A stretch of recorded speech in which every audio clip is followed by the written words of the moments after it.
पीछी रे पीछी इतना बता तूने कौन सा काम किया है। गुरुवर ने खुश होकर के हाथों में थाम लिया है। पीछी बोलो ना कि पीछी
आचार्य भगवान श्री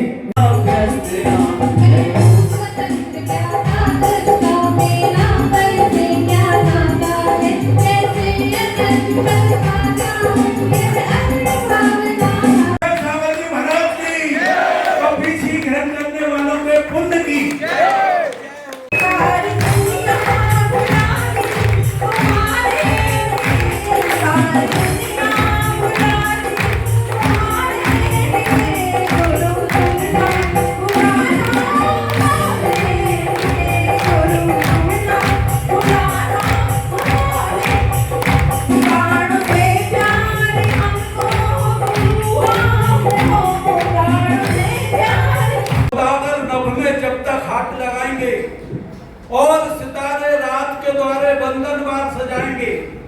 तारों की महफिल में जब तक गीत चांदनी गाएगी, सूरज की लाली धरती के अधरों पर मुस्काएगी, और जब तक नभ में इंद्रधनुष का सतरंगी पर ध्यान रहेगा, तब तक युग की हर धड़कन में विद्यासागर जी का नाम रहेगा।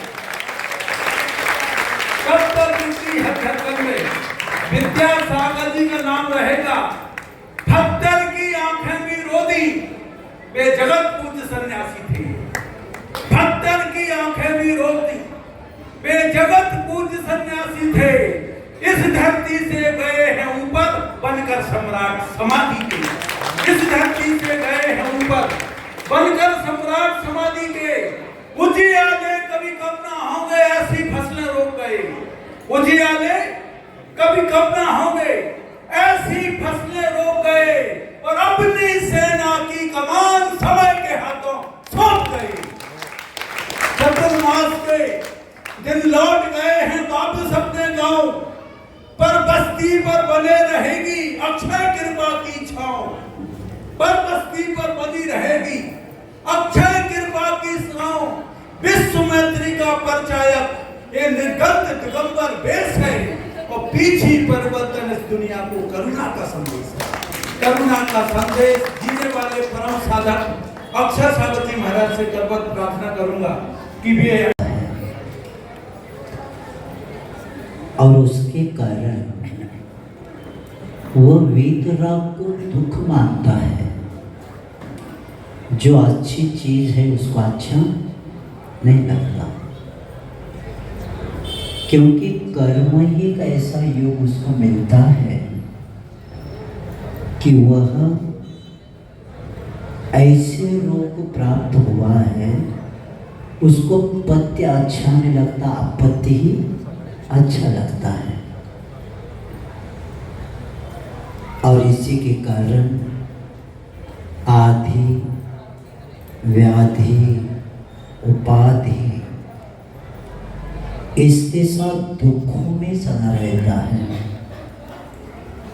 आधि यानी मानसिक रोग, व्याधि यानी शारीरिक रोग, और उपाधि यानी कर्मजन्य रोग। इसी के कारण भाव उसके बढ़ते ही जाते हैं, और इसीलिए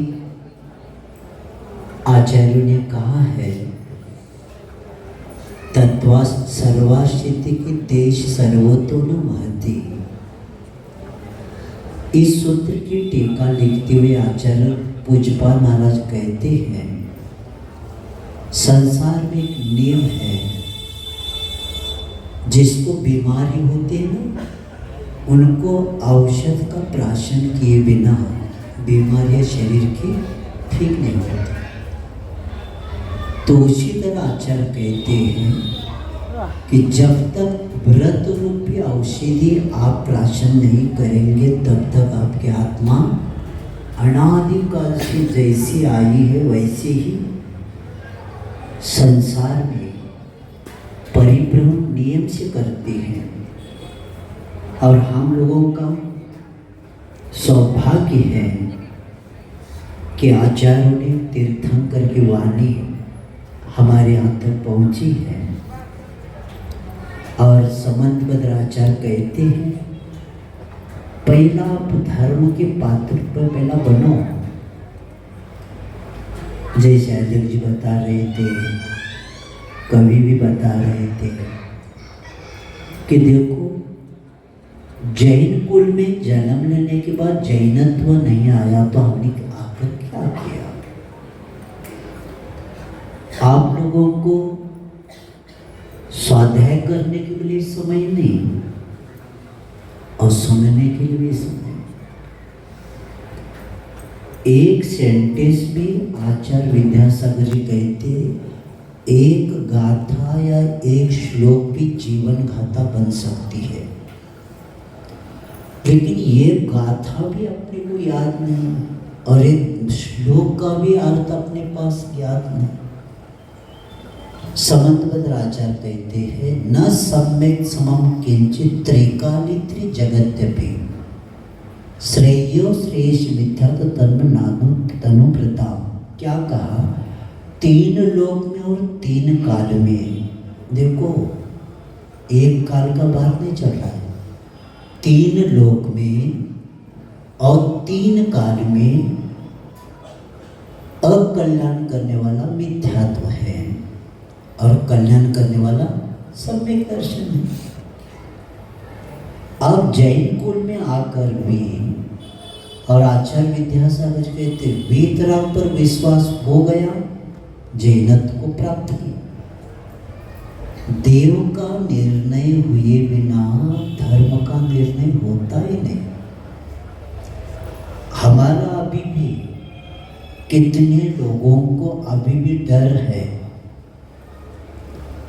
यहाँ बैठे हुए कई परिवार है, इसमें पूर्वजों को गुरु नहीं मिले और जैसे उन्होंने किसी ने बताया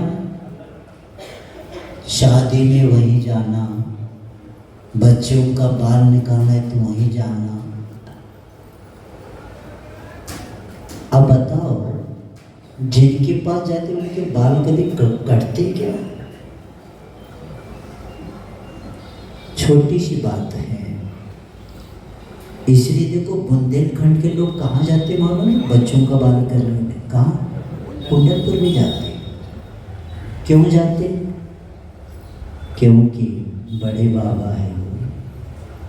हमको बड़े बाबा नहीं चलते। कहाँ कोने में कौन बैठा है क्या पता, उसका अस्तित्व है ये भी पता नहीं अपने को। ऐसा डर करके बैठे हैं, जानते हुए भी मिथ्यात्व करते हैं।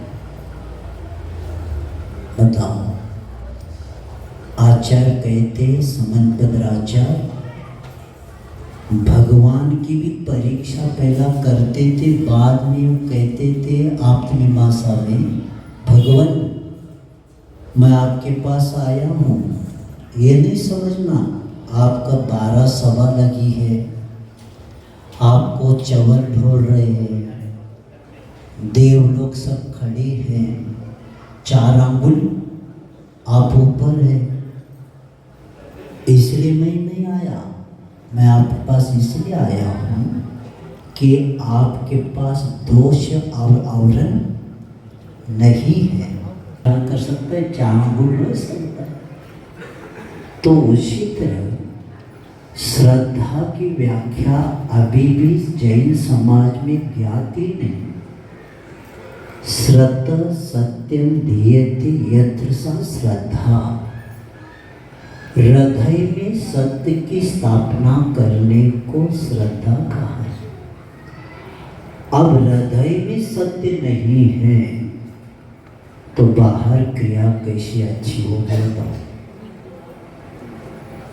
इसीलिए तीर्थंकरों की वाणी पर जिनका विश्वास नहीं तो क्या कहा जाए। इसीलिए कई भवों के पुण्य के बाद ये मिला है भव। और मैंने कई बार प्रवचन में बताया है, आचार्य विद्यासागर कहते अंतिम भव समझ के धर्म शुरू करो, क्योंकि इसके बाद 6ठा काल आने वाला है।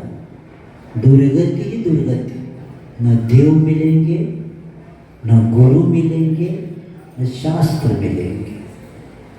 वर्तमान के दुख को सहन कर सकते, लेकिन मिथ्यात करके कहीं भवों के बीज मत बोना। भव तो जाएगा, कर्म का उदय रहेगा, लेकिन वर्तमान में जो हम धर्म कर रहे हैं वो धर्म के द्वारा आगे का भाव हमारा सुधरने वाला है। इसके बारे में आपको विश्वास रखना चाहिए।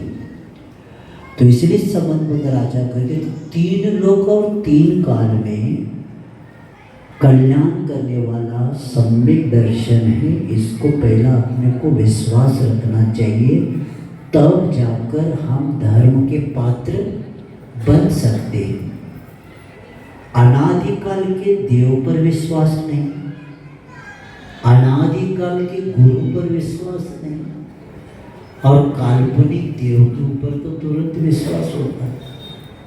वो ये करते वो करते, हम सही नहीं करते इसलिए होता है। तो वीतराग पर इसीलिए आचार्य कहते हैं कि हमारे जीवन में, क्योंकि सम्यक की प्राप्ति से ही आत्मा नेत्रवान हो जाता है और वो विवेक से काम करता है। जहाँ हे उपाधि का ज्ञान हो गया, क्या छोड़ना क्या ग्रहण करना, यही हमारे जीवन के विकास के लिए गुणों का विकास करने वाला है।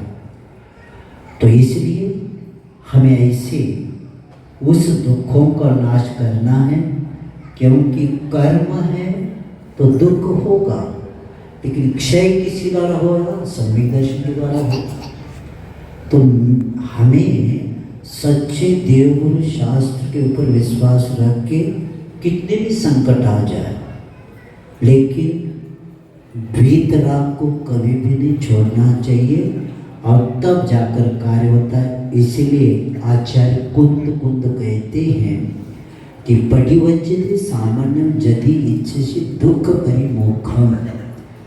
अगर अपने कर्मों का क्षय करना है तो, क्योंकि आज का प्रसंग के अनुसार विषय रख रहा हूँ कि दीक्षा लिए बिना दुख की निवृत्ति नहीं हो सकती।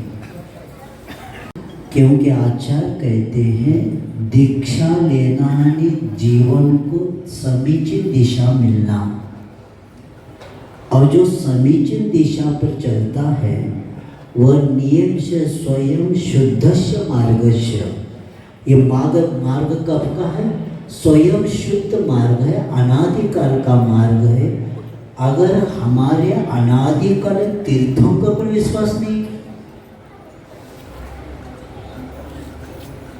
परमात्मा कब से हो रहे बता सकते आप लोग? कितने तीर्थंकर हुए? कितने?